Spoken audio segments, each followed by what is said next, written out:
Hey folks, in my last video I experimented with a helicopter mount I made for my GoPro and used it on the first ride of my home-built fat bike. This gave me some pretty awesome and unique footage.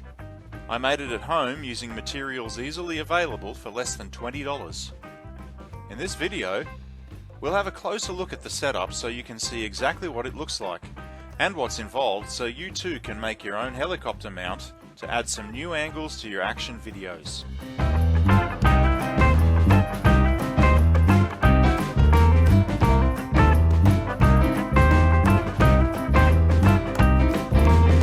So this is it.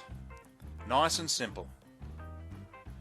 I started with a 1200mm length of PVC conduit.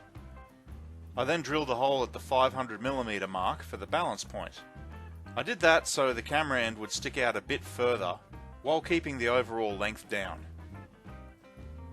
To balance things out, I put some fishing sinkers in the opposite end of the camera to act as a counterweight. I held them in place with silicone and put a professional looking bottle cap on the end. On the camera end, I attached a standard GoPro mount with a zip tie and then just used some silicone to keep it all in place.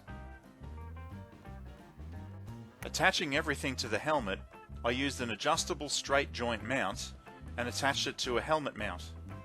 The helmet mount is secured to the helmet with a zip tie and the adhesive pad on the mount. Don't bolt it or drill into your helmet as it will compromise the integrity of the helmet and it'll cause a pretty bad injury if the bolt gets driven into your head if you crash hard. The swivel part is made from a 50mm caster wheel I got from Bunnings. I removed the wheel, bolted it to the GoPro tripod mount and then secured it to the pivot point on the conduit. You'll need to remove one of the fingers off the tripod mount so it can be secured to the 3-fingered end of the straight joint mount. Before I started making the helicopter mount, I had a look around online to see if anyone made them commercially. But I didn't have much luck. There was a Kickstarter one that was about $135, but I don't think you can get them anymore. There's some on AliExpress as well, but they only swivel on one axis, whereas this one does two. Now you've seen how easy it is to make and the resulting videos you can make with it, let's talk about the cons.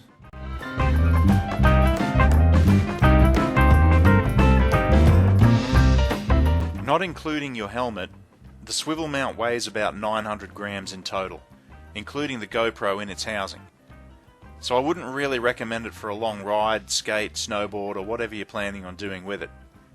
If you've got a comfy helmet, it'll certainly make things more bearable, or maybe wear a beanie underneath a normal helmet to cushion things a bit.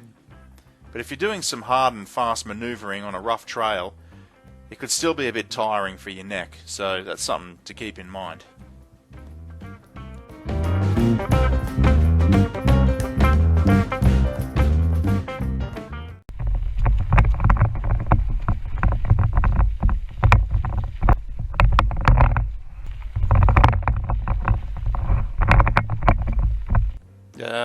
The annoying GoPro sound. I used a Hero 4 Black in the waterproof housing for this video, so different cameras and different housings may end up giving you a better result. If not, just do some creative editing, throw some awesome music over the top, and no one will know.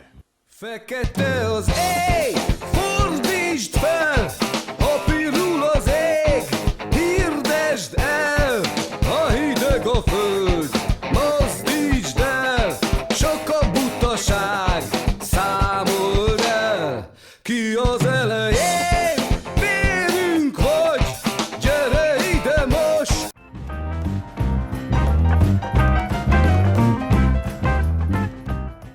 Because this mount will increase the area your head occupies by about 700mm, it's a really bad idea if you ride in areas where there are a lot of close trees or tight trails with obstacles nearby. If you're going fast, depending on how securely you've mounted this to your helmet, the best case scenario is you'll break the mount off or snap the pole. The worst case scenario is the mount will snap your head back and either break your neck or cause you to stack it in spectacular fashion. Like you remember on Return of the Jedi when the Stormtrooper is on the speeder and he gets taken out by the Ewoks that stretch the rope out between the two trees, yeah, that'll be you. And I don't particularly want to hear about anyone dying while using one of these. So if you're riding around the tight, twisty, bushy trails out there, stick with the chest mount.